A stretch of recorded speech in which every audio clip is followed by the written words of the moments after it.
Sema kwamba niko hapa katika police station ya Eldama Ravine. Nililetwa hapa jana saa 6 usiku na nimekaa hapa hadi leo asubuhi. Sijaambiwa kosa ambalo nimefanya. Hakuna mtu ameniongelesha, walinishika wakanitupa kwenye cell. Lakini ningependa kwanza kabisa kabla niseme chochote kushukuru wakaazi wa Eldama Ravine. Hasa vijana wa Eldama Ravine. Wamekesha na mimi hapa usiku nzima na wamehakikisha kwamba nimetolewa bila kuumizwa. Ningependa kusema kwamba sikujua nitapata mapenzi kama hii hapa Eldama Ravine. Kwanza wakati niliwekwa kwenye boot ya Subaru nikapelekwa huko ndani kule ndani nikaona signboard imeandikwa hapa Eldama Ravine, nikajua sasa mimi kuisha. Lakini nashukuru sana kwa sababu hii vita ambayo tunapigana ni vita ambayo inasaidia Wakenya wote. Mimi nimeandika mchezo wa kuigiza ambao unaitwa Echoes of War. Mchezo huo unaonyesha tu kwamba zile shida ambazo Gen Z wanapitia katika Kenya yetu. Shida za unemployment, shida za corruption, shida za kukosa healthcare mzuri, shida za watu kukula pesa za ambazo za ushuru na kuongeza ushuru juu, shida za high cost of living. Nilisema kwamba mnajua vizuri sana nilifanya kazi na Rais William Ruto na tukatengeneza serikali. Wakati tulikosana kimawazo, nilisema mimi sitakuwa kama wanasiasa wengine waende kwenye podium waanze kutukanana. Hapana, nitatumia talanta yangu kuexpress yale ambayo yako moyoni mwangu. So nimeandika mchezo huo, na bahati mbaya ni kwamba wamekataza wasichana hao kuperform katika nationals. Mimi ningependa kusema kwamba kwanza nasherekea wale wasichana wa Butere Girls. Wale wasichana hao ni mashujaa. Hao ni mashujaa kwa sababu wamejionyesha kwamba hao ni wazalendo wa Kenya. Wamekuwa tayari kupigania wa Kenya, wamekuwa tayari kuonyesha mchezo wao, na leo vile wamepelekwa kwenye stage na mapolisi na bunduki, wamesema kwamba ile play ambayo wataperform leo peke yake ni ile national anthem.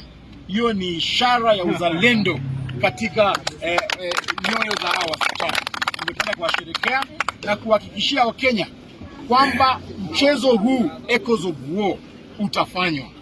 Kama utafanywa na wasichana wa Butere ni sawa, na kama hautafanywa na wasichana wa Butere, tutatembea Kenya nzima, tutafute wale watu raia wa kawaida. Tutakuja hapa Eldama Ravine, mtupatie actors wakubwa na wazuri, tutapanga nyinyi wenyewe mfanye hiyo mchezo, na tutahakikisha William Ruto mpaka ataona hii mchezo kabisa. Mpaka ataona. Aone. Mnataka aone ama sione? Mnataka Kasongo aone au aone?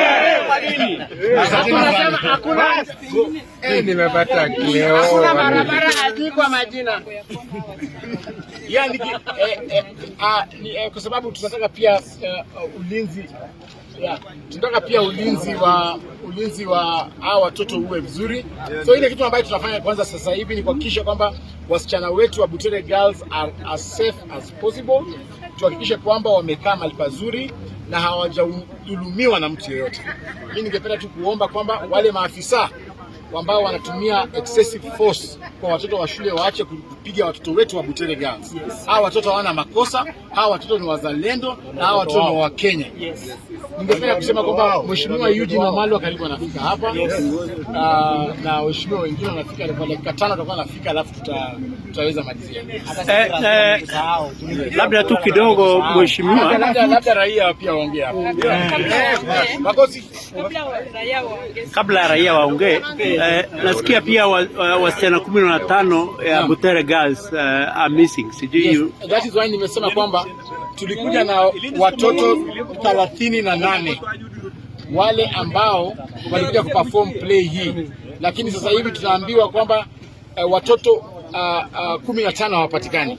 Ningependa wale maafisa ambao wako in charge ya watoto, unajua ni tuko katika area ya abduction, tungependa tujue watoto wetu wa Butere Girls 15 wako hapa. Tunawapatia less than 1 hour. Polisi na wale officials wote wa produce all the children of Butere Girls. Because sasa hivi tunaambiwa 15 students are missing. Kwa nini mchukue watoto wa shule mnawapeleka wapi? Wewe ni kabisa. The Gen Z.